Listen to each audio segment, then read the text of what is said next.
Un jour pourra-t-on vivre sur Mars?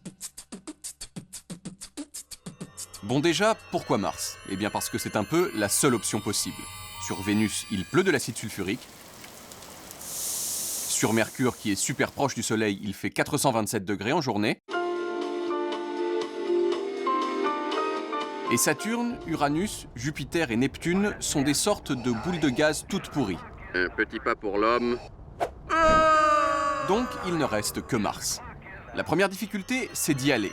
Ça prend entre 6 et 9 mois et c'est très très cher. Mais plusieurs organisations y pensent déjà. La plus connue, c'est Mars One, une initiative privée qui prévoit d'envoyer un groupe de gens sur la planète dès 2023, en finançant le voyage avec une grosse émission de télé-réalité. Attends, t'es astronaute, t'as pas de fluide de conversion. Non mais Roger, quoi. Roger! La seconde difficulté, c'est d'y survivre. Et là, c'est chaud.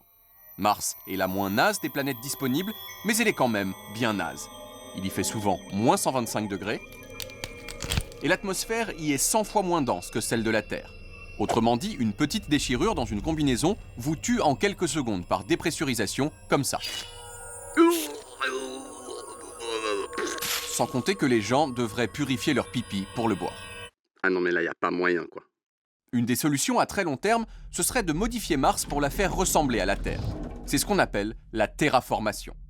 Pour ça, on pourrait par exemple mettre de gros miroirs à côté de la planète pour faire fondre la glace qu'il y a dessus et libérer des gaz à effet de serre. Ça rendrait l'atmosphère respirable et on pourrait faire pousser des choses directement dans le sol.